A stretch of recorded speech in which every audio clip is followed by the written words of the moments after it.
Hello guys, कैसे हो आप सब। मैं उम्मीद है कि आप सब बढ़िया और अच्छा होंगे। तो आप सबको पता हो कि जो बीएससी का सेमेस्टर 1 का जो सेशन कितना से कितना लेकर आने 2021 से लेकर 2024 तक जो चलेगा, उसका डेट शीट जारी कर दिया गया है। कौन सा सेमेस्टर का? सेमेस्टर 1 का। तो आप सबको पता भी होगा कि सेमेस्टर 1 का जब डेट शीट जारी कर दिया गया तो उसका एग्ज़ाम बहुत नज़दीक होगा। तो उसके लिए जो हम जेनरिक केमिस्ट्री पर बात करने वाले हैं और बहुत सारे टॉपिक पर हम बात करेंगे और चैप्टर को भी हम डिस्कस करेंगे, क्योंकि जो आपका एग्ज़ाम डेट शीट है जेनरिक केमिस्ट्री का, और शायद 2/5 को है। कब है? आने 2 तारीख को है। अगला जो आने वाला 2 तारीख होगा उसी में आपका एग्ज़ाम हो जाएगा। किसका? जेनरिक पेपर का। यानी जिसका जेनरिक पेपर है केमिस्ट्री में, उसका एग्ज़ाम कब होगा? 2/5 को होगा। तो हम एक चीज़ आपको और बता देते हैं कि इस बार जो सेमेस्टर 2 का जो एग्ज़ाम हुआ था उसमें हम सेकंड रैंक आ गए थे अपने कॉलेज से। तो इसके लिए बहुत बहुत अच्छा बात है कि जब मेहनत करने के बाद कोई भी ऐसा चीज़ नहीं जो आपको हासिल नहीं होगा। तो आप सब लगातार मेहनत करते रहिए। आप जिस मुकाम पर जाना चाहते हैं आप वहाँ पर अच्छी तरह से पहुँच जाएंगे। तो हम आपको इसमें बताएंगे। आप सब स्टडी पर लेकर के बिल्कुल डॉट्स मत करें कि हम कैसा पढ़ाएंगे या नहीं पढ़ाएंगे, क्योंकि फ़िलहाल हम क्लास यहाँ पर ले रहे हैं। तो आप सब भी अच्छे होंगे और आप सबको समझ में भी आ ही जाएगा कि हम कैसे पढ़ाएंगे और नहीं पढ़ाएंगे। तो जो हम टॉपिक बताएंगे, तो इसमें जो केमिस्ट्री जेनरिक का सिलेबस के बारे में आपको कुछ रिव्यू करा देते हैं। किस पर? आने केमिस्ट्री जेनरिक का जो सिलेबस है उस पर हम आपको कुछ रिव्यू करा देते हैं। रिव्यू कराने के बाद हम आगे भी डिस्कस करेंगे। तो जो आपका सेमेस्टर 1 में पढ़ना है, क्या चीज़? सेमेस्टर 1 में आपको 2 ही चीज़ मात्र पढ़ना है। पहला कौन सा पढ़ना है? एक इनऑर्गेनिक केमिस्ट्री पढ़ना है और दूसरा ऑर्गेनिक केमिस्ट्री। आने दोनों मिला करके पढ़ना है। दोनों मिला करके आपको हमें कम समय में आने, जब तक एग्ज़ाम नहीं हो जाता तब तक हमें इसको क्या करना है? अच्छी तरह से पढ़ाना है।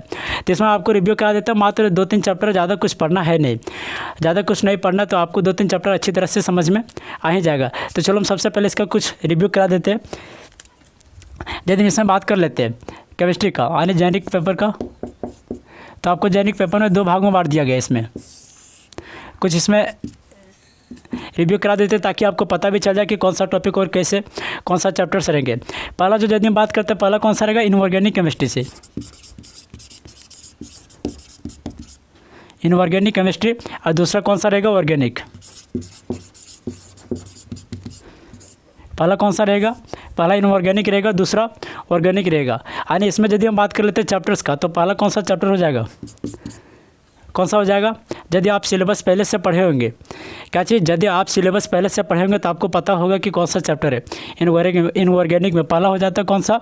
Atomic structure.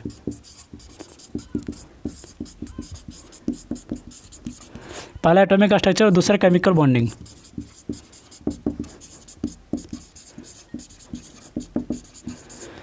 पहला कौन सा हो जाएगा? पहला हो जाता है कौन सा? एटॉमिक स्ट्रक्चर और दूसरा केमिकल बॉन्डिंग। तो हम इसमें आपको जो बता देने वाले हैं, एटॉमिक स्ट्रक्चर से क्या होता है, बहुत अच्छा क्वेश्चन आ जाता है। यदि आप इसमें इनऑर्गेनिक केमिस्ट्री में आप एक चैप्टर को अच्छी तरह से पढ़ दें, कौन सा? एटॉमिक स्ट्रक्चर को, तो आपको भली भांति आंसर आ जाएगा और आप अच्छे मार्क्स से क्या करेंगे? पास कर जाएंगे। लेकिन हमें पास करना नहीं है, क्या करना है? हमें अच्छा मार्क्स उठाना है। क्योंकि हम आपको एक चीज़ और बता देते हैं कि यदि आप जेनरिक पेपर देने जा रहे हैं, तो यानी मेरे अनुसार यदि आप देखना चाहेंगे, जिस तरह हम एग्ज़ाम लिख करके आने सेकंड रैंक में आ गया अपने कॉलेज में, तो उस हिसाब से यदि आप देखना चाहोगे तो सबसे पहले आपको बता देते हैं कि पेपर को आपको लिखना कैसे है। पेपर को आप लिखोगे कैसे? पेपर को लिखने का हम तरीका बताते हैं। यदि आप केमिस्ट्री का एग्ज़ाम देना चाहते हैं तो सबसे पहले आप थ्योरी पर फोकस करें। किस पर फोकस करेंगे? थ्योरी पर। क्योंकि बहुत सारे ऐसे भी क्लास है, क्या होता है, बहुत सारे ऐसे आपको लग रहा हो कि हम लेक्चर दे रहे हैं लेकिन लेक्चर नहीं, आपको समझा रहे हैं।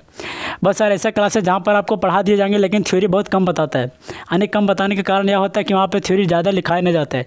और हम यहाँ पर क्या करेंगे? आपको थ्योरी सहित लिखाएंगे। क्योंकि यदि आप थ्योरी को अच्छी तरह से डिस्कस करते हैं एग्जाम पेपर में, यदि आप थ्योरी को कवर कर पाते हैं, अच्छी तरह से लिख पाते हैं, तो हम गारंटी के साथ बोलते हैं कि आपका मार्क्स जो होगा वहाँ पर क्या होगा? फुल में फुल मिलेगा। क्योंकि मेरे संभवता के अनुसार जो हमने देखा उसी के अनुसार हम आपको बता रहे हैं कि यदि आप थ्योरी में पेपर में थ्योरी को यदि आप अच्छी तरह से लिखते हो, अच्छी तरह से उसको डिस्क्राइब करते हो, तो क्या हो जाता है? आपका मार्क्स वहाँ पर क्या होगा? अच्छा मिलेगा। तो इसमें जो हो जाता है यानी दूसरा जो होता है ऑर्गेनिक केमिस्ट्री में, वह क्या हो जाता है? ऑर्गेनिक केमिस्ट्री पहला हो जाता है कौन सा? यानी सामान्यतः हो जाता है, जिसे आप पढ़े होंगे। जनरल ऑर्गेनिक केमिस्ट्री में क्या होता है कि थोड़ा थोड़ा जो डिफिनेशन होता है उस पर भी डिस्कस करा जाते हैं। यानी कहने का मतलब ये हो जाता है कि उसमें बहुत सारे छोटे छोटे टॉपिक्स होते हैं। जैसे आपको पता होगा पहले क्या होता है, पहले कि आप यदि क्लास 11th में पढ़े होंगे तो उस समय भी आपको पता होगा कि जनरल ऑर्गेनिक केमिस्ट्री में क्या पढ़ना है। पहला जो हो जाता है वो नोमेनक्लेचर हो जाता है, उसके बाद जो हो जाता है नोमेनक्लेचर के बाद जो डिफिनेशन पढ़ना होता है बहुत ज़्यादा होता है, तो ज़्यादा उसमें है नहीं। पहला चैप्टर पढ़ना है यानी सम बेसिक ऑर्गेनिक केमिस्ट्री।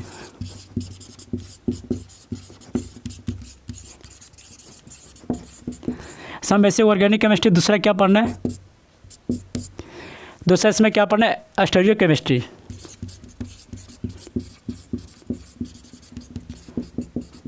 और जो तीसरा चैप्टर आ जाता है वह क्या आता है, एलिपैथिक हाइड्रोकार्बन। एलिपैथिक हाइड्रोकार्बन।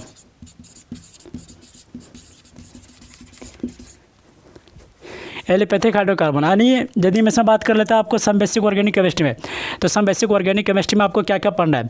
पहला यदि हम आपको कुछ टॉपिक का रिव्यू करा देते हैं तो टॉपिक्स में उसमें आपको पढ़ना है रेजोनेंस पढ़ना है, हाइपर कंजुगेशन पढ़ना है, इंडक्टिव इफेक्ट पढ़ना है, होमोलाइटिक बॉन्ड फिशन पढ़ना है, हेटेरोलाइटिक बॉन्ड फिशन पढ़ना है, रेजोनेंस पढ़ना है। तो इसमें आपको क्या करना है, सम बेसिक में आपको बहुत ज़्यादा इसमें डिस्कस करा जाएंगे।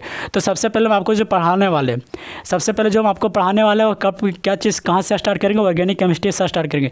क्योंकि हम आपको एक चीज़ और बता देते हैं कि सबसे ज़्यादा जो दिक्कत होता है स्टूडेंट लोगों को, सबसे ज़्यादा जो दिक्कत होता है वह किस में होता है, ऑर्गेनिक केमिस्ट्री में ही दिक्कत होता है। किस में होता है, ऑर्गेनिक केमिस्ट्री में। क्योंकि फिजिकल और जो इनऑर्गेनिक केमिस्ट्री होता है वह ज़्यादातर इजी रहता है, क्योंकि उसमें आप थ्योरी को देखा और आराम से फिजिकल में न्यूमेरिकल्स बना लेते हैं, इनऑर्गेनिक में क्या कर लेते हैं, अच्छी तरह से कॉन्सेप्ट को समझ करके लिख लेते हैं। लेकिन इसमें जो होता है ऑर्गेनिक केमिस्ट्री में होता है कि जो आपको दिया क्या रहेगा, यानी जो आपको लिखा रहेगा, जो आपको बुक में दिया रहेगा, यानी क्वेश्चन पेपर में दिया रहेगा, वहाँ पर क्या बताता है, वह असली नहीं बताता है। यानी उसको क्वेश्चन को अंदर झाँक करके देखना पड़ेगा, तब आपका ऑर्गेनिक केमिस्ट्री क्या होगा, समझ में आएगा। तो हम समय को बहुत कम देखने के कारण, यानी बहुत समय कम रहने के कारण, क्योंकि आपका समय बहुत कम बचा है, क्योंकि 2 तारीख को एग्ज़ाम होना है। तो 2 तारीख को जब एग्ज़ाम हो जाएगा तो क्या करना है आपको, सबसे पहले मैं आपको पढ़ाने जा रहे हैं कहाँ से, ऑर्गेनिक केमिस्ट्री से। कहाँ से स्टार्ट करेंगे, ऑर्गेनिक केमिस्ट्री। सबसे पहले हम आपको स्टार्ट करेंगे कहाँ से, ऑर्गेनिक केमिस्ट्री। यानी तो तीनों के तीनों चैप्टर बहुत कम समय में खत्म हो जाएंगे। यदि मैं इसका बात करते हैं सम बेसिक ऑर्गेनिक का, उसमें आपको कम समय में कम से कम 4 से 5 लेक्चर में खत्म हो जाएगा, जो कि बहुत कम समय है। हो सकता है कि 4 लेक्चर में भी खत्म हो जाएगा, क्योंकि इसमें ज़्यादा टॉपिक्स है ना, और जो भी टॉपिक्स सब आसान टॉपिक्स है। और आपको मैं एक चीज़ और बता देते हैं, समझना है आप पर ध्यान से, कि सबसे ज़्यादा जो आप सब फोकस करोगे और किस पर फोकस करोगे, सबसे ज़्यादा डेफिनेशन पर। क्योंकि यदि आपको अच्छी तरह से मार्क्स उठाना है बीएससी में, यदि आपको अच्छी तरह से मार्क्स उठाना है तो क्या करना, आपको बहुत ज़्यादा डेफिनेशन पर समझने में फोकस करना, क्योंकि ज़्यादातर आपको डेफिनेशन वहाँ पर लिखने में काम आएंगे मेरे अनुसार, यदि आप लिखोगे तो। दूसरा आता है स्टीरियो केमिस्ट्री में। स्टीरियो केमिस्ट्री में ज़्यादातर कुछ टॉपिक्स नहीं है, तो खैर हम इसमें जो डिस्कस करेंगे आगे हम तो आपको बता ही देंगे। तो जो आज का सिलेबस था और क्या था, पहला ऑर्गेनिक केमिस्ट्री में एटॉमिक स्ट्रक्चर, दूसरा केमिकल बॉन्डिंग, ऑर्गेनिक केमिस्ट्री में some basic organic chemistry, stereochemistry, दूसरा क्या था, एलिपैथिक। अब यदि हम इसमें बात कर लेते हैं, आप यदि इसको स्टीरियो केमिस्ट्री को पढ़ोगे तो आपको ईजेड नेमिंग, CIP रूल सब के बारे में सब कुछ क्या होगा, पता होगा या नहीं होगा। कन्फर्मेशन के बारे में, ज्योमेट्रिकल के बारे में आपको पता होगा। इसमें वही डिस्कस करना, जो ज़्यादा लेक्चर लंबा नहीं रहेगा, हम इसको कम समय में ख़त्म करेंगे। दूसरा जो बजाता है एलिपैथिक। एलिपैथिक में सबसे पहले क्या पढ़ना है आपको, एल्केन पढ़ना है। एल्केन पढ़ना है। दूसरा क्या पढ़ना है, एल्किन। और तीसरा क्या पढ़ना है, एल्काइन। आने इसमें तीनों चीज़ आपको पढ़ना है। एलिपैथिक में क्या पढ़ना है, एल्केन पढ़ना है, एल्किन पढ़ना है, एल्काइन पढ़ना है। यदि मैं आपको एलिपैथिक के बारे में बता दें तो एलिपैथिक मतलब क्या होता है कि रिंग नहीं होना चाहिए। एलिपैथिक मतलब क्या होता है, रिंग नहीं होना चाहिए एलिपैथिक। और दूसरा क्या आ जाता है, एरोमेटिक। एरोमेटिक में क्या होता है, रिंग होता है। समझना ध्यान से। तो इसमें जो इसका जो कुछ रिव्यू था और रिव्यू को हम बता दिए। अब इसमें जो हम डिस्कस करने वाले हैं ऑर्गेनिक केमिस्ट्री में सम बेसिक में, हम उसको बता देते हैं, क्योंकि उसको हम कल ही से बहुत जल्दी स्टार्ट करने वाले हैं।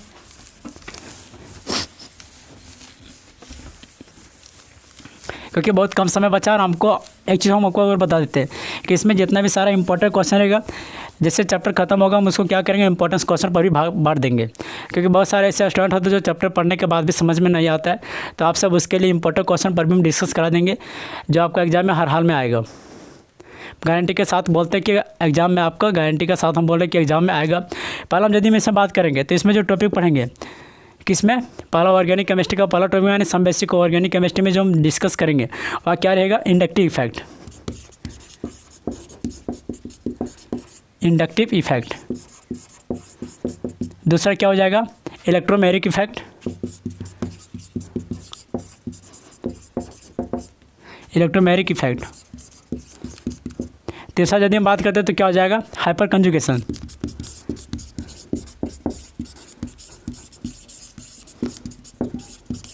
यदि अपना नेक्स्ट बात करते हैं तो क्या हो जाएगा, रेजोनेंस। रेजोनेंस हो जाएगा। और छोटे छोटे वर्ड्स टॉपिक का पहले यदि बात करते हैं तो होमोलेटिक, होमोलेटिक फिशन। दूसरा क्या आता है, हेट्रोलेटिक फिशन।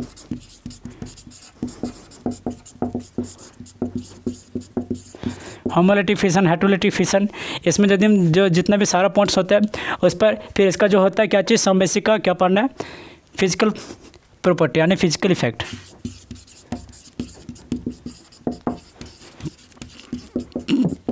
दो चार टॉपिक इसमें वो है, हम लिखे नहीं फिलहाल यहाँ पर, तो जब हम चैप्टर स्टार्ट करेंगे उसमें हम आपको एक भी टॉपिक छूटेगा नहीं आपका, और सब टॉपिक पर हम क्या करेंगे, डिस्कस करेंगे, सिलेबस के अनुसार हम आपको बताते हैं।